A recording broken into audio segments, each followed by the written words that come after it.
فليرتكبوا عند ذلك ريحا حمراء। জায়গায় জায়গায় গরম বেড়ে যাবে, বাতাসের সঙ্গে আগুন পড়বে, অদৃশ্যভাবে চতুর্দিকে আগুন ছড়ায় যাবে। আল্লাহু আকবার বলেন। এখনই আপনি তাকায় দেখেন, আগের গরম আর এখনকার গরম একরকম? না না, বলেন আসলে একরকম? কিরকম গরম এখন পড়ে, হায় রে হায়! গ্রাম গঞ্জে সব জায়গায় গরম বেড়ে গেছে। ভূতত্ত্ববিদরা বলতেছে এই বছরটা হবে নতুন যে আপকামিং যে বছরটা আসতেছে, অলরেডি আমরা মহরমে ঢুকে গেছি। আপকামিং যে বছরটা আসতেছে এই বছরটা হবে এল নিনোর বছর। এই পৃথিবীতে দুর্ভিক্ষ দেখা দিবে। কয়েকটা বছর ধরেই তারা বলতেছে দুর্ভিক্ষ হবে, দুর্ভিক্ষ হবে। এই বছরটাকে তারা বলতেছে এই বছরটা সবচেয়ে বেশি তাপমাত্রা বেড়ে যাবে। আবার এমন বৃষ্টি শুরু হবে যেগুলা ফলন ধ্বংস করে দিবে। আল্লাহর কাছে আমরা পানাহ চাই, এরকম আযাব যেন আল্লাহ আমাদেরকে না দেয়, পড়ে না আমিন। এই পৃথিবীটা হঠাৎ করে উষ্ণ হয়ে যাওয়া, জেলেরা মাছ ধরতে গিয়ে এই শব্দ আবিষ্কার করছে, এটার নাম দিছে এল নিনো। একদিকের পানি ঠান্ডা, অন্য দিকের পানি গরম। জেলে তখন মজা করে বলছে, হাই রে, এটা কি এল নিনো নাকি? একদিকে ঠান্ডা একদিকে গরম, এটা স্বাভাবিক কোনো আলামত না, এটা এই পৃথিবীতে দুর্ভিক্ষ আসার আলামত। এই পৃথিবী দুর্ভিক্ষ লেগে যাবে। এমনি দুর্ভিক্ষ হবে না, কারণ অসংখ্য মুসলমান এখন ক্ষুধা পেটে আছে। আল্লাহ তাআলা এটা সহ্য করবে না, ঠিক কিনা বলে? খ্রিস্টানদের সঙ্গে মুসলমানেরা চুক্তি করবে, রাষ্ট্রীয়ভাবে এই চুক্তি সম্পন্ন করা হচ্ছে। দলে দলে মুসলমান রাষ্ট্রপতিরা চুক্তি করে ফেলতেছে। নবীজি ১৫০০ বছর আগে জানায় দিয়ে গেলেন বেশি দিন এই চুক্তি টিকবে না, এই চুক্তি ভঙ্গ হয়ে যাবে। মুসলমানদেরকে যদি বাঁচতে হয় আল্লাহর কোরআনের বিধান নিয়ে বাঁচতে হবে, ঠিক কিনা বলে? পার্লামেন্টে সেদিন আমি দেখলাম, মাশাআল্লাহ, দাঁড়িয়ে যখন স্পষ্ট বলা হলো কোন মানুষের সামনে মাথা নত হবে না, এ কথার সপক্ষে কথা বলতে আলহামদুলিল্লাহ অনেকেই বাধ্য হয়েছে, ঠিক কিনা বলে? আমরা যা দেখতেছি এখন, আলহামদুলিল্লাহ আমাদের সংসদে যা হচ্ছে আগের তুলনায় ভালো বলবো আমি। এখন তো অন্তত মারামারি কিলাকিলি নেই। কিলাকিলি না থাকলে আলহামদুলিল্লাহ যদ্দূর আছে ইনশাল্লাহ থাকবে না, ঠিক হয়ে যাবে ইনশাল্লাহ। কারণ আমরা যখন ছাড় দিব, ইসলাম আর মুসলমানেরা যদি একটু ভাই ভাই হয়ে যায়, ওয়াইন তুখালিতুহুম ফাইখওয়ানুকুম, কোরআন বলছে তোমরা যদি একটু ভাই বানায় নিতে পারো, বেশি দিন লাগবে না, তারাও তোমাদের ভাই হয়ে যাবে। জোরে কোন আল্লাহু আকবার। আমি আজকের মাহফিল থেকে পরিষ্কার বার্তা দিতে চাই, এই দেশটাকে যদি গৃহযুদ্ধের দিকে ঠেলে দিতে না চান, এই দেশটার ভিতরে গৃহযুদ্ধ লাগুক, এটা যদি আপনারা না চান, আল্লাহর রাস্তে পার্লামেন্ট থেকে সিদ্ধান্ত নেওয়ার ক্ষেত্রে ভুল সিদ্ধান্ত নেবেন না। যদি নেওয়া হয় এই দেশের ভিতরে গৃহযুদ্ধ লেগে যাবে, ঠিক কিনা বলেন? নবীজি এটাও আমাদেরকে সতর্ক করে গেছেন। ইস্তিগফাফাম বিদ্দাম, নবীজি বলছেন যদি ভুল সিদ্ধান্ত নিয়ে ফেলো রক্তপাত ঘটবে, একজনের পর একজন মারা যাবে, চতুর্দিকে জেনোসাইড শুরু হয়ে যাবে। আমরা দেখতে পাচ্ছি জায়গায় জায়গায় ধর্ষণ, জায়গায় জায়গায় অন্যায়, ডাকাতি, ছিনতাই, হঠাৎ করে আইন শৃঙ্খলার অবনতি। এইটা যদি ফিরে আনতে না পারেন রাষ্ট্র ধরে রাখা কঠিন হয়ে যাবে, ঠিক কিনা বলেন? এই জন্য সজাগ হন, আমাদেরকে বিরোধী মনে করেন না। এই দেশটা আমাদের সকলের, দেশটাকে আমরা যদি সবাই ভালোবাসি, ইস্তিগফাফাম বিদ্দাম, জেনোসাইড শুরু হওয়ার আগে এই দেশটার প্রতি আলেমদের পরামর্শ গ্রহণ করেন। আমার আগে আমার মামুন হাবিবি ভাই তিনি বলছিলেন, বাংলাদেশের এখন শুধুমাত্র শহর কেন্দ্রিক না, রন্ধ্রে রন্ধ্রে গ্রামে গঞ্জে এখন মাদক ছড়ায় পড়তেছে না। ঠিকটা আস্তে হয়ে গেছে, জোরে কম। আচ্ছা বলেন তো দেখি, আমার ওয়াজ দিয়ে আজকে এখান থেকে মদ বন্ধ হয়ে যাবে? আচ্ছা বলেন, বন্ধ হবে? যারা আল্লাহর মেহেরবানিতে এখানে আসছেন, এই মানুষগুলো আমি মনে করি এরা তো আর মাদক সেবী না। যারা মাহফিলে আসে নাই, এখনো যারা বিভিন্ন কোনা কাঞ্চিতে একটু অন্ধকারের ভিতরে বসে বিভিন্ন ড্রাগ অ্যাডিক্টেড হয়ে হেরোইন, আফিম, মেরেছোয়েনা, প্যাথিডিন, মাদক, মদ, এলএসডি, এরপরে ফেন্সিডিল, এগুলোতে যারা আসক্ত হয়ে আছে, এখনো যদি আইনানুগ সিদ্ধান্ত দিয়ে থামায় না দেন, এই দেশটা জম্বিতে পরিণত হবে। জম্বি মানে মানুষগুলা বেকাসেকা হয়ে চলবে। এদের ভিতরে নেশা যখন আসক্তির আকার ধারণ করবে, বাপ ভাই চিনবে না, রন্ধ্রে রন্ধ্রে ছিনতাই হবে, ডাকাতি হবে। যদি এটাকে ফিরাতে হয়, আল্লাহর কোরআন দিয়ে দেশটাকে শাসন করা লাগবে, ঠিক কিনা বলে?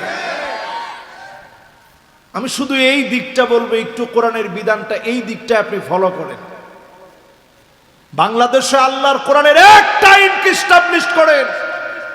এদেশের সব পার্লামেন্টে যারা আছে, পার্লামেন্টের প্রত্যেকটা মেম্বার যারা অধিকাংশ মুসলমানের সন্তান, মাদকের বিরুদ্ধে জিরো টলারেন্স নীতি আপনি নিজে আইন করে বাংলাদেশের আইনের খাতায় সংসদ থেকে পাশ করায় নেন। এই জাতিকে যদি বাঁচাতে হয়, মাদকের বিরুদ্ধে জিরো টলারেন্স নীতি নেওয়া লাগবে, ঠিক কিনা বল? এখনো যদি না বুঝেন, এই জাতি হারায়া যাবে। আমাদের এমন কিছু দেশ বন্ধু হিসাবে আছে, বদ্বীপের মতো একটা দেশ। এদেশের পার্শ্ববর্তী বন্ধু যারা আছে, তারা পেঁয়াজ লাগলে পেঁয়াজ দিবে না, কিন্তু ফেন্সিডিল লাগলে তারা যেভাবেই হোক দিবে। আরে কথা কয় না? নতুন নতুন যত রকমের নেশা আছে, বিশেষ করে এখন হেরোইন গ্রামে গঞ্জে ছড়ায়া যাচ্ছে। আমি বলবো, যারা এলাকার স্থানীয় দায়িত্বশীল আছেন, পুলিশ প্রশাসনকে সাথে নিয়ে ওই মাদক সেবী এবং যারা মাদক ব্যবসার সঙ্গে জড়িত, ওদের ব্যবসা চূর্ণ বিচূর্ণ করে দেন। মাদকের সঙ্গে মুসলমানের কোনো সম্পর্ক থাকতে পারে না। মাদক শেষ হবে তিন রকমে। এক নাম্বার, আল উমারাউ বিল ইয়াদ, শাসক গোষ্ঠী হাত দিয়ে এই মাদককে একেবারে নির্মূল করে ধূলিসাৎ করে জমিনে মিশিয়ে দিতে হবে। আমাদের দেশে এটা করেন। আমাদের দেশে নাম দিছে মাদকদ্রব্য নিয়ন্ত্রণ অধিদপ্তর। এরা নিজেরাও চায় মাদকটা নিয়ন্ত্রণে থাকুক, মাঝে মাঝে বাড়বে, মাঝে মাঝে কমবে, মাঝে মাঝে বাড়বে। আরে কথা কয় না? মাঝে মাঝে বাড়বে, মাঝে মাঝে। ডায়াবেটিক্সের রোগী যারা আছে, এরা চিন্তা করে যে মাঝে মাঝে সুগার বাড়ে, মাঝে মাঝে সুগার। এটারে বলে ভাই ভাই মিষ্টি খাই না, মিষ্টি দিয়েন না, সুগার বাড়িয়ে গেছে, এমনি অনেক বেশি, একটু নিয়ন্ত্রণে আনতে চাই। এটার নাম হচ্ছে নিয়ন্ত্রণ। আমরা নিয়ন্ত্রণে আনতে নয়, আমরা বাংলাদেশ থেকে মাদককে নির্মূল করতে চাই। এই নির্মূল করতে হলে আইনের চাবিকাঠিতে যারা আছে, ওই চেয়ারের জায়গাটায় এমন আমির লাগবে, এমন লোক লাগবে, এমন শাসক লাগবে, যারা মাদককে নিয়ন্ত্রণ করবে না, বরং নির্মূল করবে, ঠিক কিনা বলে? দুই নাম্বার লাগবে আল উলামাউ বিল লিসান, আলেম ওলামা জবান দিয়ে হক কথা বলতে হবে। নির্ভয়ে বাতিলের বিরুদ্ধে হক কথা চালায় যেতে হবে। নির্ভয়ে যখন আলেমরা বলবে, মাদক তখন এই সমাজ থেকে নিষিদ্ধ হবে, ঠিক কিনা বলে? আগে লাগবে শাসক, এরপরে লাগবে আলেমদের ভূমিকা, এরপরে ওয়াল আওয়ামু বিল আমাল, সাধারণ মানুষ শাসকের কথা মানতে হবে, আলেমদের কথা শুনতে হবে। তাইলেই সমাজের ভিতরে যিনি পরিবর্তন দিবেন তিনি কে? বলেন তো কয় নাম্বারে আছি আমরা? মাশাআল্লাহ 13 নাম্বার আছি। এবার কয় নাম্বারে যাব? 14 নাম্বারে নবী করিম সাল্লাল্লাহু আলাইহি ওয়াসাল্লাম আমাদেরকে জানায় গেলেন, এমন দৃশ্য তোমরা দেখবা, এমন দৃশ্য তোমাদের চোখের সামনে আসবে। আল্লাহর ব্যাপারে মানুষ বাজে কথা বলবে, মিথ্যা কথা বলবে, এমন মিথ্যুক, এমন বাটপার, এমন প্রতারক, ওয়াল্লাহি বিল্লাহি তাল্লাহি বলে মিথ্যা কসম করে করে কথা বলবে, এমন গাফেল খামখেয়ালি করা মুসলমানও এখন আছে না? না, ওদিন দেখলাম একজনের কত বড় দাড়ি, মাশাআল্লাহ। উনি সেখানে সংসদে দাঁড়ায় বলতেছে, যারা পর্দা করে আছে আমরা তো ওনাদেরকে দেখতে পারি না, উনি আসলে কে আমরা তো দেখতে পারিনি, এজন্য আমাদের বড় আফসোস। এটা যদি অন্য কেউ বলতো আমার মনেরে মানাইতাম। এমন একজন বলছে, দেখলে মনে হয় উনি পুরোপুরি সুন্নত মানে। আরে কথা কয় না, ঠিক নেই? বড় আফসোস ওই লোকদের জন্য, দিন আপনার কাছে পরিষ্কার হয় নাই, দিন আপনার কাছে পরিষ্কার হয় নাই। পর্দার মতো ফরজ বিধান নিয়ে আপনি কথা বলে ফেলেছেন। এই কথা যদি অকাট্য করে ইসলামকে তিরস্কার করে যদি বলে থাকেন, এটা কুফরে বাওয়াহ, প্রকাশ্যে কুফরি হয়েছে, প্রকাশ্যে আপনার তওবা করা উচিত, ঠিক কিনা বলেন? এতে যদি আপনারা রাগ করেন করেন, উনি রাগ করলে করুক, এটা স্পষ্ট কুফরে বাওয়াহ। আল্লাহর প্রকাশ্য বিধানকে যারা বৃদ্ধাঙ্গুলি দেখাবে তাদের পক্ষে কথা বলা যাবে না। প্রিয় ভাইয়েরা আমার, এর নাম খামখেয়ালিপনা, গাফলতি। এই গাফলতি আমাদের সমাজে আছে না নাই? 14 নম্বরটা গেছে, বাকি আছে কয় নাম্বার? এবার 15 নম্বরে আসতেছে। কয় নাম্বার? 15 নম্বরে নবী করিম সাল্লাল্লাহু আলাইহি সাল্লাম বলেছেন, এমন দৃশ্য দেখবা, নবীজি আজ থেকে 1500 বছর আগে জানায় গেলেন, এমন দৃশ্য দেখবা, হাত্তা তাকসুরা জালাজিল, বারবার ভূমিকম্প হবে। আমার দেশে গত কালকেও ভূমিকম্প হয়ে গেছে। কিছুদিন ধরেই বাংলাদেশে একটার পর একটা ভূমিকম্প। আল্লাহ পাক কেমন যেন বার্তা দিচ্ছে, দুনিয়ার লোকেরা সোজা হয়ে যাও, নামাজি হয়ে যাও, আল্লাহর দিকে কেমন যেন ফিরে আসার সময় হয়ে গেছে। এখনো যদি না বুঝেন, যিনি অচিরেই পাকড়াও করবেন তিনি কে? আল্লাহ পাক বলেন, আওয়ালা ইয়ারাউনা আন্নাহুম ইফতানুনা ফি কুল্লি আমিন মাররাতান আও মাররাতাইন সুম্মা লা ইয়াতুবুনা ওয়ালা হুম ইয়াযাক্কারুন।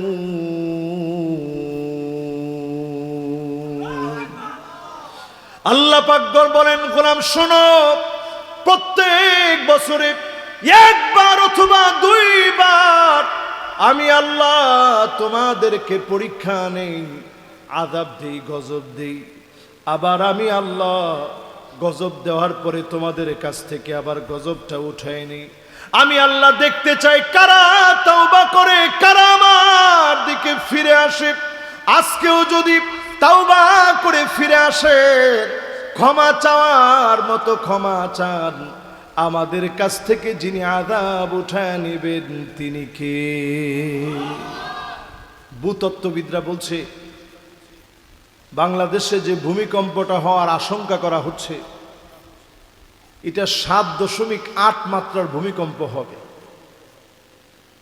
আমরা যারা ঢাকা শহরে থাকি, আমি মনে করি এখন একটা পাপের নগরী হয়ে গেছে ঢাকা শহর। কি পরিমাণ পাপ হচ্ছে আপনি কল্পনা করতে পারবেন না, এত পরিমাণ পাপ হচ্ছে। এই পাপের নগরীকে আল্লাহ তাআলা চাইলে ধ্বংস করে দিতে পারেন, কিন্তু আল্লাহ দেন না কেন? অসংখ্য ছোট ছোট আল্লাহর গোলাম তাহাজ্জুদের নামাজের সময় উঠে আল্লাহর কালাম মুখস্থ করার জন্য পড়া শুরু করে দেয়, ঠিক কিনা বলে? আমি শুরু থেকে মাইকটা দেখতেছি, চিন্তা করতেছি কি রে, হেতে ইচ্ছা কালা কিল্লাই দিল। পরে দেখলাম সিস্টেমে হাতে আর্জেন্টিনারে সাপোর্ট করে দিছে আর কি। তার চেয়ে অসুবিধা নেই, দিছে এবারের মতো যা করার করছে। একটু আপনারা বলেন তো দেখি, এরকম অনুসরণ অনুকরণ আমাদের মধ্যে আছে না নাই? খ্রিস্টানদের সঙ্গে মুসলমানেরা চুক্তি করবে, রাষ্ট্রীয়ভাবে এই চুক্তি সম্পন্ন করা হচ্ছে। দলে দলে মুসলমান রাষ্ট্রপতিরা চুক্তি করে ফেলতেছে। নবীজি 1500 বছর আগে জানায় দিয়ে গেলেন, বেশি দিন এই চুক্তি টিকবে না। এই চুক্তি ভঙ্গ হয়ে যাবে। মুসলমানদেরকে যদি বাঁচতে হয় আল্লাহর কোরআনের বিধান নিয়ে বাঁচতে হবে, ঠিক কিনা বলেন? পার্লামেন্টে সেদিন আমি দেখলাম মাশাআল্লাহ দাঁড়িয়ে যখন স্পষ্ট বলা হলো কোন মানুষের সামনে মাথা নত হবে না, এ কথার সপক্ষে কথা বলতে আলহামদুলিল্লাহ অনেকেই বাধ্য হয়েছে, ঠিক কিনা বলে? আমরা যা দেখতেছি এখন আলহামদুলিল্লাহ আমাদের সংসদে যা হচ্ছে আগের তুলনায় ভালো বলবো আমি। এখন তো অন্তত মারামারি কিলাকিলি নেই। কিলাকিলি না থাকলে আলহামদুলিল্লাহ যদ্দুর আছে ইনশাল্লাহ থাকবে না, ঠিক হয়ে যাবে ইনশাল্লাহ। কারণ আমরা যখন ছাড় দিব, ইসলাম আর মুসলমানেরা যদি একটু ভাই ভাই হয়ে যায়, ওয়াইন তুখালিতুহুম ফাইখওয়ানুকুম, কোরআন বলছে তোমরা যদি একটু ভাই বানায় নিতে পারো বেশি দিন লাগবে না, তারাও তোমাদের ভাই হয়ে যাবে। জোরে কোন আল্লাহু আকবার। আমি আজকের মাহফিল থেকে পরিষ্কার বার্তা দিতে চাই, এই দেশটাকে যদি গৃহযুদ্ধের দিকে ঠেলে দিতে না চান, এই দেশটার ভিতরে গৃহযুদ্ধ লাগুক এটা যদি আপনারা না চান, আল্লাহর রাস্তে পার্লামেন্ট থেকে সিদ্ধান্ত নেওয়ার ক্ষেত্রে ভুল সিদ্ধান্ত নেবেন না। যদি নেওয়া হয় এই দেশের ভিতরে গৃহযুদ্ধ লেগে যাবে, ঠিক কিনা বলেন? নবীজি এটাও আমাদেরকে সতর্ক করে গেছেন। ইস্তিগফাফাম বিদ্দাম, নবীজি বলছেন যদি ভুল সিদ্ধান্ত নিয়ে ফেলো রক্তপাত ঘটবে, একজনের পর একজন মারা যাবে, চতুর্দিকে জেনোসাইড শুরু হয়ে যাবে। আমরা দেখতে পাচ্ছি জায়গায় জায়গায় ধর্ষণ, জায়গায় জায়গায় অন্যায়, ডাকাতি, ছিনতাই, হঠাৎ করে আইন শৃঙ্খলার অবনতি। এইটা যদি ফিরে আনতে না পারেন রাষ্ট্র ধরে রাখা কঠিন হয়ে যাবে, ঠিক কিনা বলেন? এই জন্য সজাগ হন, আমাদেরকে বিরোধী মনে করেন না। এই দেশটা আমাদের সকলের, দেশটাকে আমরা যদি সবাই ভালোবাসি, ইস্তিগফাফাম বিদ্দাম, জেনোসাইড শুরু হওয়ার আগে এই দেশটার প্রতি আলেমদের পরামর্শ গ্রহণ করেন। আমার আগে আমার মামুন হাবিবি ভাই তিনি বলছিলেন বাংলাদেশের এখন শুধুমাত্র শহর কেন্দ্রিক না, রন্ধ্রে রন্ধ্রে গ্রামে গঞ্জে এখন মাদক ছড়ায় পড়তেছে না? ঠিকটা আসতে হয়ে গেছে, জোরে কম। আচ্ছা বলেন তো দেখি, আমার ওয়াজ দিয়ে আজকে এখান থেকে মদ বন্ধ হয়ে যাবে? আচ্ছা বলেন বন্ধ হবে? যারা আল্লাহর মেহেরবানিতে এখানে আসছেন এই মানুষগুলো আমি মনে করি এরা তো আর মাদক সেবী না।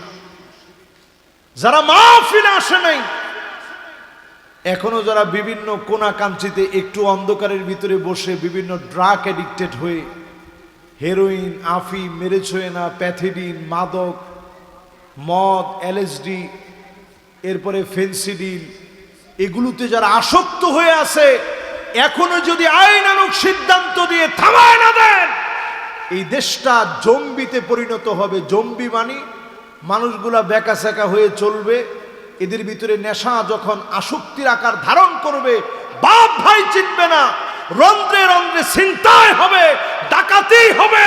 যদি এটাকে ফিরাতে হয় আল্লাহর কোরআন দিয়ে দেশটাকে শাসন করা লাগবে, ঠিক কিনা বলে? আমি শুধু এই দিকটা বলবো, একটু কোরআনের বিধানটা এই দিকটা আপনি ফলো করেন। বাংলাদেশে আল্লাহর কোরআনের একটা আইনকে এস্টাবলিশ করেন।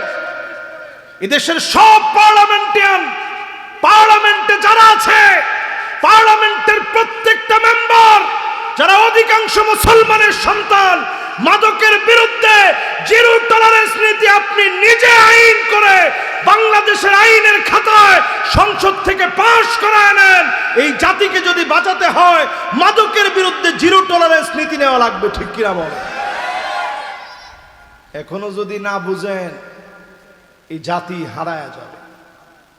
আমাদের এমন কিছু দেশ বন্ধু হিসাবে আছে, বদ্বীপের মতো একটা দেশ, এদেশের পার্শ্ববর্তী বন্ধু যারা আছে তারা পেঁয়াজ লাগলে পেঁয়াজ দিবে না, কিন্তু ফেন্সিডিল লাগলে তারা যেভাবেই হোক দিবে। আরে কথা কয় না? নতুন নতুন যত রকমের নেশা আছে, বিশেষ করে এখন হেরোইন গ্রামে গঞ্জে ছড়ায়া যাচ্ছে। আমি বলবো যারা এলাকার স্থানীয় দায়িত্বশীল আছেন, পুলিশ প্রশাসনকে সাথে নিয়ে ওই মাদক সেবী এবং যারা মাদক ব্যবসার সঙ্গে জড়িত ওদের ব্যবসা চূর্ণ বিচূর্ণ করে দেন। মাদকের সঙ্গে মুসলমানের কোনো সম্পর্ক থাকতে পারে না। মাদক শেষ হবে তিন রকমে। এক নাম্বার আল উমারাউ বিল ইয়াদ, শাসক গোষ্ঠী হাত দিয়ে এই মাদককে একেবারে নির্মূল করে ধূলিসাৎ করে জমিনে মিশিয়ে দিতে হবে। আমাদের দেশে এটা করেন। আমাদের দেশে নাম দিছে মাদক দ্রব্য নিয়ন্ত্রণ অধিদপ্তর। এরা নিজেরাও চায় মাদকটা নিয়ন্ত্রণে থাকুক, মাঝে মাঝে বাড়বে মাঝে মাঝে কমবে, মাঝে মাঝে বাড়বে, আরে কথা কয় না, মাঝে মাঝে বাড়বে মাঝে মাঝে। ডায়াবেটিক্সের রোগী যারা আছে এরা চিন্তা করে যে মাঝে মাঝে সুগার বাড়ে মাঝে মাঝে সুগার, এটারে বলে ভাই ভাই মিষ্টি খাই না, মিষ্টি দিয়েন না, সুগার বাড়িয়ে গেছে, এমনি অনেক বেশি, একটু নিয়ন্ত্রণে আনতে চাই। এটার নাম হচ্ছে নিয়ন্ত্রণ। আমরা নিয়ন্ত্রণে আনতে নয়, আমরা বাংলাদেশ থেকে মাদককে নির্মূল করতে চাই। এই নির্মূল করতে হলে আইনের চাবিকাঠিতে যারা আছে ওই চেয়ারের জায়গাটায় এমন আমির লাগবে, এমন লোক লাগবে, এমন শাসক লাগবে যারা মাদককে নিয়ন্ত্রণ করবে না বরং নির্মূল করবে। ঠিক কিনা বলে? দুই নাম্বার লাগবে আল উলামাউ বিল লিসান, আলেম ওলামা জবান দিয়ে হক কথা বলতে হবে, নির্ভয়ে বাতিলের বিরুদ্ধে হক কথা চালায় যেতে হবে। নির্ভয়ে যখন আলেমরা বলবে মাদক তখন এই সমাজ থেকে নিষিদ্ধ হবে। ঠিক কিনা বলে? আগে লাগবে শাসক, এরপরে লাগবে আলেমদের ভূমিকা, এরপরে ওয়াল আওয়ামু বিল আমাল, সাধারণ মানুষ শাসকের কথা মানতে হবে, আলেমদের কথা শুনতে হবে। তাইলেই সমাজের ভিতরে যিনি পরিবর্তন দিবেন তিনি কে? বলেন তো কয় নাম্বারে আছি আমরা? মাশাআল্লাহ 13 নাম্বার আছি। এবার কয় নাম্বারে যাব? 14 নাম্বারে নবী করিম সাল্লাল্লাহু আলাইহি ওয়াসাল্লাম আমাদেরকে জানায় গেলেন এমন দৃশ্য তোমরা দেখবা, এমন দৃশ্য তোমাদের চোখের সামনে আসবে। আল্লাহর ব্যাপারে মানুষ বাজে কথা বলবে, মিথ্যা কথা বলবে, এমন মিথ্যুক, কেমন বাটপার, এমন প্রতারক, ওয়াল্লাহি বিল্লাহি তাল্লাহি বলে মিথ্যা কসম করে করে কথা বলবে, এমন গাফেল খামখেয়ালি করা মুসলমানও এখন আছে না না। ওদিন দেখলাম একজনের কত বড় দাড়ি, মাশাআল্লাহ, উনি সেখানে সংসদে দাঁড়ায় বলতেছে যারা পর্দা করে আছে আমরা তো ওনাদেরকে দেখতে পারি না, উনি আসলে কে আমরা তো দেখতে পারিনি, এজন্য আমাদের বড় আফসোস। এটা যদি অন্য কেউ বলতো আমার মনেরে মানাইতাম।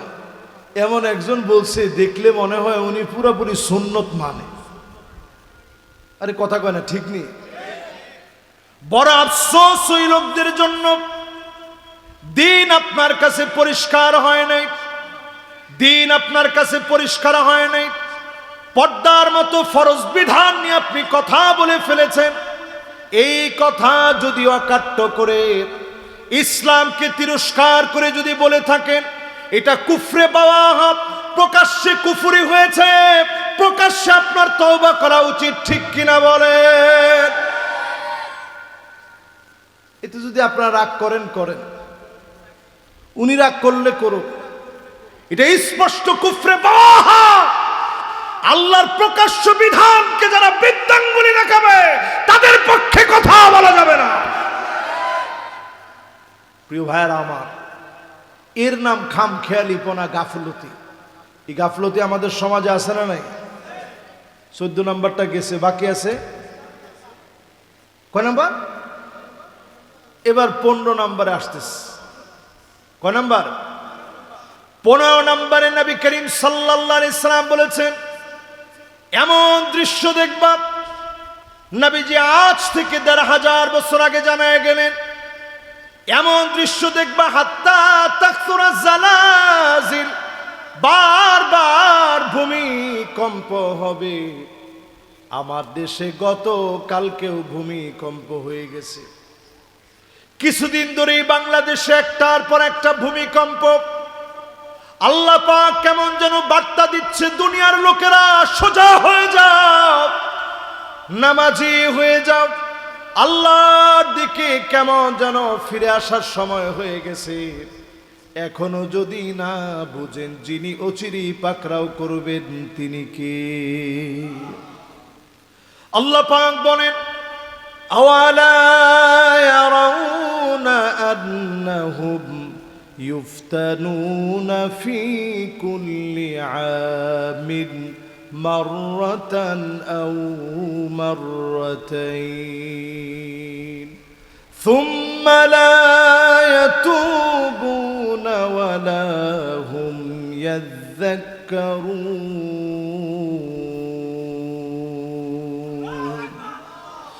আল্লাহ পাক বলেন, গোলাম শোনো, প্রত্যেক বছরে একবার অথবা দুইবার আমি আল্লাহ তোমাদেরকে পরীক্ষা নেই, আযাব দেই, গজব দেই। আবার আমি আল্লাহ গজব দেওয়ার পরে তোমাদের কাছ থেকে আবার গজবটা উঠাই নেই। আমি আল্লাহ দেখতে চাই কারা তওবা করে, কারা আমার দিকে ফিরে আসে।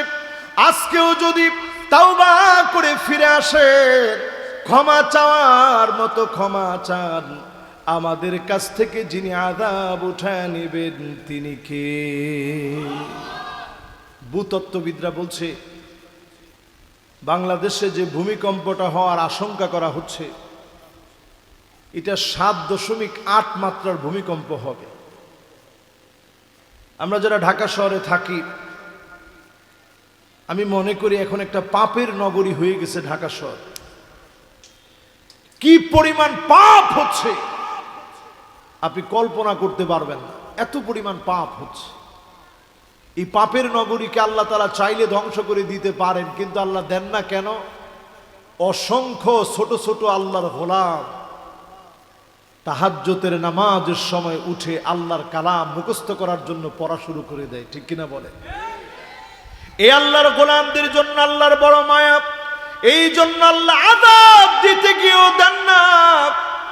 কিছুদিন আগে ভূমিকম্প হলো, বাংলাদেশে একটা ধাক্কা লেগে গেল, 5.8 মাত্রার ভূমিকম্প হলো, 5.7 মাত্রার ভূমিকম্প হলো।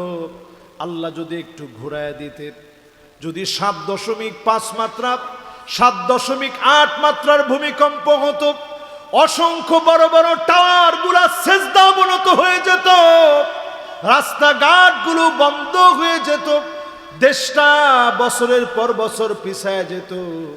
যিনি দয়া করে মায়া করে সুযোগ দিয়েছেন তিনি কে? এবার 16 নাম্বারটা শোনেন। কত নাম্বার? ফালইয়ারতাকিবু ইনদা যালিকা রিহান হামরা। জায়গায় জায়গায় গরম বেড়ে যাবে, বাতাসের সঙ্গে আগুন পড়বে, অদৃশ্যভাবে চতুর্দিকে আগুন ছড়ায়া যাবে। আল্লাহু আকবার বলেন। এখনই আপনি তাকায় দেখেন, আগের গরম আর এখনকার গরম একরকম? না না, বলেন আসলে একরকম? কিরকম গরম এখন পড়ে, হায়রে হায়! গ্রাম গঞ্জে সব জায়গায় গরম বেড়ে গেছে। ভূতত্ত্ববিদরা বলতেছে এই বছরটা হবে নতুন যে আপকামিং যে বছরটা আসতেছে, অলরেডি আমরা মহরমে ঢুকে গেছি।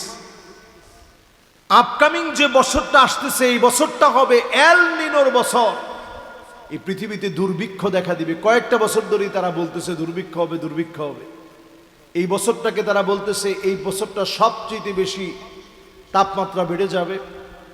আবার এমন বৃষ্টি শুরু হবে যেগুলা ফলন ধ্বংস করে দিবে। আল্লাহর কাছে আমরা পানাহ চাই, এরকম আযাব যেন আল্লাহ আমাদেরকে না দেয়। পড়ে না আমিন। এই পৃথিবীটা হঠাৎ করে উষ্ণ হয়ে যাওয়া, জেলেরা মাছ ধরতে গিয়ে এই শব্দ আবিষ্কার করছে, এটার নাম দিচ্ছে এল নিনো। একদিকের পানি ঠান্ডা, অন্য দিকের পানি গরম। জেলে তখন মজা করে বলছে, হাই রে, এটা কি এল নিনো নাকি? একদিকে ঠান্ডা একদিকে গরম, এটা স্বাভাবিক কোনো আলামত না, এটা এই পৃথিবীতে দুর্ভিক্ষ আসার আলামত। এই পৃথিবী দুর্ভিক্ষ লেগে যাবে। এমনি দুর্ভিক্ষ হবে না, কারণ অসংখ্য মুসলমান এখন ক্ষুধা পেটে আছে। আল্লাহ তাআলা এটা সহ্য করবে না, ঠিক কিনা বলে? এই পৃথিবীর ভিতরে আরো একটা আযাব আসবে, কাযফান ওয়া মাসখা। 17 নম্বর এটি। কত নম্বর? এই পৃথিবীতে একটি আযাব আসবে, ভূমিধসের মতো আযাব আসবে, আত্মহত্যার প্রবণতা বেড়ে যাবে। বাড়ছে না কমছে? আপনারা বলেন, বাড়ছে না কমছে? এই পৃথিবীর সেরা সেরা দেশগুলোতে গিয়ে দেখেন, আপনি জার্মানিতে যাবেন, আপনি দেখবেন জার্মানিতে এমন অনেক বন আছে যেগুলো বিখ্যাত শুধুমাত্র আত্মহত্যা করার জন্য। লাশ পচে গলে গেছে, আইডেন্টিফাই করা যায় না কই আছে। অনেক দিন পরে, কয়েক বছর পরে গিয়ে দেখে, হায়রে এই প্যান্টটা তো আমার স্বামীর প্যান্ট পড়ে আছে এখানে। মানুষের ভিতরে সাংসারিক কোনো সুখ নেই, স্বামী স্ত্রীর কোনো মহব্বত নেই, মানুষের ভিতরে সব থাকার পরেও ইসলাম না থাকার কারণে তাদের হৃদয়ের ভিতরে একটা শূন্যতা কাজ করে, আত্মহত্যার প্রবণতা বেড়ে যাবে। কিয়ামতের আগে এই দৃশ্যটা মানুষ বেশি দেখবে। কিছু থেকে কিছু হলেই মানুষ আত্মহত্যা করবে। এই প্রবণতা এখন মুসলমানদের ভিতরেও ঢুকে যাচ্ছে, ঠিক কিনা বলে? কোরআন না পড়ার কারণে, নামাজে না আসার কারণে, সঙ্গী না পাওয়ার কারণে। আপনি 5 ওয়াক্ত নামাজে যান, আপনার সঙ্গীর অভাব নাই। 5 ওয়াক্ত নামাজে আপনি মানুষকে বন্ধু বানান, আপনি অবসরে আছেন, দেখবেন তারাই আপনার সবচেয়ে আপন। প্রিয় ভাইয়েরা আমার, আর বাকি আছে কয়টা? আর 3টা। এই 3টা আমরা শেষ করে উঠি। অনেকে মনে মনে চিন্তা করতেছেন, হুজুর বৃষ্টি চলে এসে মনে হয় না। ইনশাআল্লাহ আল্লাহ এতটুকুন সময় দিবে, ইনশাআল্লাহ। কর প্রিয় ভাইয়ের আমার, এর পরেরটা শুনি। 17 নম্বরে নবী আলাইহিস সালাতু ওয়াস সালাম জানায় গেলেন, এমন দৃশ্য তোমরা দেখবা, ছেলে মেয়ে হয়ে যাবে, মেয়ে ছেলে হয়ে যাবে। এমন দৃশ্য সারা বাংলাদেশে থাকলেও এখনো আপনি তাকায় দেখবেন, এলাকায় এলাকায়, গ্রামে গঞ্জে পর্যন্ত এই ভাইরাস ছড়ায় যাচ্ছে। মেয়েরা ছেলেদের মতো চলার চেষ্টা করতেছে, ঠিক কিনা বলেন? ঠিক নেই? এটাতে ঠিকটা একটু আসতে কইছেন, এটা ঠিক নেই আসলে। 18 নম্বর হাদিস শুনলে আপনাদের কাছে আরো ক্লিয়ার হবে, একটু শুনেন 18 নম্বরটা। নবীজি বলেন, এমন দৃশ্য দেখবা, এমন দৃশ্য তোমাদের চোখে পড়বে।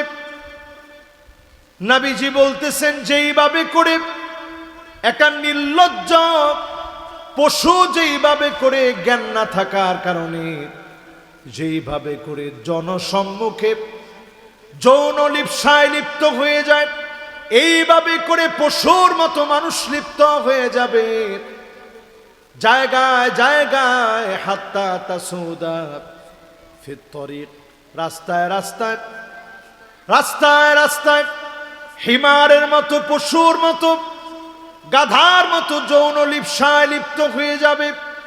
এই দৃশ্য পর্যন্ত এখন তাকায় দেখেন, জায়গায় জায়গায় মানুষের চরিত্র এখন নষ্ট হয়ে যাচ্ছে, ঠিক কিনা বলে? মানুষের ভিতরে এখন চরিত্রের এত অবনতি চলতেছে। পশু যেরকম না বোঝার কারণে যে কাজগুলা করতে পারে, মানুষ এখন সে কাজগুলা করে। আজকে থেকে 30-40 বছর আগে এই রাস্তা দিয়ে যদি ধরেন একটা ছেলে একটা মেয়ে, ছেলেরে লোকেরা চিনে, মেয়েরে চিনে না। যদি ছেলেটা এরকম একটা অপরিচিত মেয়ের হাত ধরে রাস্তা দিয়ে হাঁটতো, মুরব্বীরা প্রথমে গিয়ে জিজ্ঞাসা করতো, কিরে বাজান তুই বিয়ে করলি কবে? তোর বাপে তো আমার দাওয়াত দেয় না। হোলায় যদি কইতো, না চাচা বিয়ে করিনি, তো বিয়ে করলে না আপনারা দাওয়াত দিতাম। এই কথা কইলে চাচা জুতা আর হেমিয়ার, কোনো কথা কয় না, চাচা জুতা আর হেমিয়ার। আর এখন যদি চাচায় জিজ্ঞাসা করে, কি রে তুই হেতের হাত ধরে কিনলে আড়স? বুর্গের বুর্গে, তুই তো মরি যাবি, এক ঠ্যাং কবর, হ্যাঁ না, তুই আর খবর কিনলে জিজ্ঞাস। এই কথাটা বলার পরে মুরব্বী চিন্তা করবো যে আল্লাহ, এর আগে দুনিয়াতে চলে গেলেও তো ভালো আছিল, ঠিক কিনা কর? নবীজি এই জন্য এর পরের হাদিসের ভিতরে জানান, 19 নম্বরে মানুষ কবরের সামনে দিয়ে যাবে, আফসোস করে বলবে, ইয়া লাইতানি মাকানা, হায় আফসোস, এই কবরে যদি ঘুমায় যেতে পারতাম। আল্লাহ, এই কবরে যদি শুয়ে যেতে পারতাম, সহ্য করতে না পেরে কবরে ঘুমায় যেতে চাবে। 16 বছর বাংলাদেশে এমন জুলুম করেছে, অনেক লোক কবরের সামনে দিয়ে গিয়েছে আর আল্লাহর কাছে বলেছে, আল্লাহ মৃত্যু কামনা করা যায় না। এরপরেও বলি, মালিক আমি যদি কবরে চলে যেতে পারতাম, এরপরেও জালেমের জুলুম থেকে বেঁচে যেতাম। ঠিক নি, ঠিক নি? এত জুলুম আর নির্যাতন হয়েছে। এবার 19 নম্বর, 19-এর পরে আর একটা বাকি আছে। মাশাআল্লাহ, আমরা কাটায় কাটায় একেবারে টাইমে আস। ঠিক আছে না ইনশাআল্লাহ? দুজনে এখন কোমর টানা দিয়ে ফেলেছে। মাশাআল্লাহ, হুজুর 18টা শুনছে, আর কত? আপনারা 2টা শুনবেন ইনশাআল্লাহ? আচ্ছা, এই যেগুলা বললাম এগুলা আসলে মিলছে না মিলে নাই? তাহলে আমাদের মধ্যে গাফলতি কম না বেশি? আল্লাহর রাস্তে এই জমিনে যদি দিন বিজয় করতে চান, সব গাফলতি বাদ দিয়ে আল্লাহর জমিনে দিন কায়েমের জন্য অত্যন্ত প্রহরী হয়ে একটা সেকেন্ড আগে যেন আপনার কারণে দিন বিজয়ী হয়, ওই অগ্রগামী ভূমিকায় সৈনিক হয়ে দাঁড়াতে হবে। ঠিক কিনা বলে?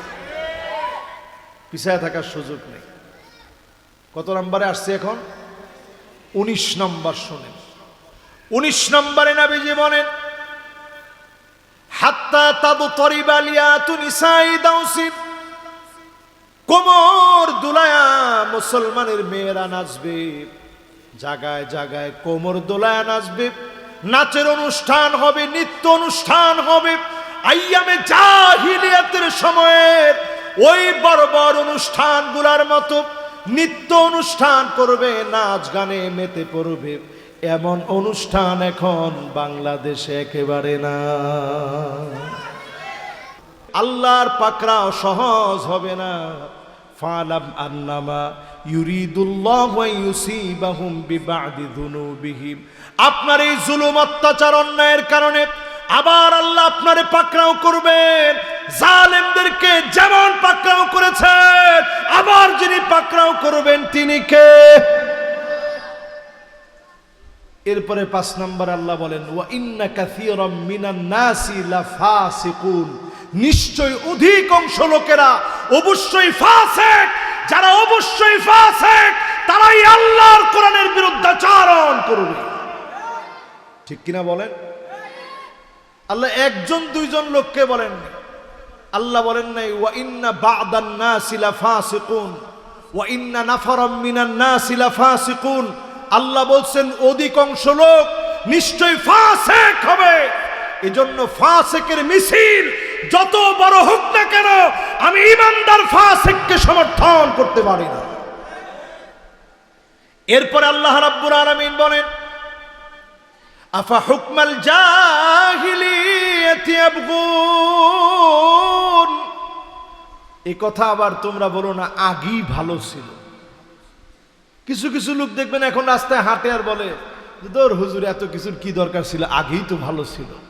আফা হুকমাল জাহিলিয়াতি ইয়াবগুন, আল্লাহর হুকুমকে নতুন করে চিন্তা করার সময় এসে এ কথা বলার সুযোগ নাই আগেই ভালো ছিল। বরং বলবেন ইনশাআল্লাহ, আল্লাহ পরিবর্তন দিবে। জোরে কোন আল্লাহু আকবার। এরপরে আল্লাহ রাব্বুল আলামিন 7 নম্বরে বলেন, ওমান আহসানু মিনাল্লাহি, আল্লাহর পক্ষ থেকে যেই বিধান আল্লাহ দিয়েছেন এই বিধানের উপরে অন্য কোনো বিধান হতে পারে না। 8 নম্বরে আল্লাহ রাব্বুল আলামিন বলেন, লিকাউমি ইউকিনুন, বুঝবে শুধু কেবল তারা, প্রবল বিশ্বাসী যারা হবে, ফাঁসির মঞ্চে তারা ঈমান বিক্রি করবে না, জেলখানাতে ঈমান বিক্রি হবে না, জুলুম নির্যাতন ঈমান হারাবে না। অবিচল আস্থা আর বিশ্বাসের কারণে প্রবল বিশ্বাসীদেরকে ঈমানের উপরে যিনি মওত দিয়ে দিবেন তিনি কে? ফেরেশতা এসে বলবে, আল্লাহ তাখাফু ওয়ালা তাহজানু ওয়া আবশিরু বিল জান্নাহ, আল্লাহর জান্নাতের শুভ সংবাদ ল, আর দুশ্চিন্তা করার দরকার নাই। জোরে কেন আল্লাহু আকবার। আল্লাহর কাছে আজকের মাহফিল থেকে কামনা করি আল্লাহ তাআলা যেন ঈমানের উপরে অবিচল রেখে খামখেয়ালি বাদ দিয়ে চলার তৌফিক যেন আল্লাহ আমাদেরকে দান করেন। পড়েন আমিন।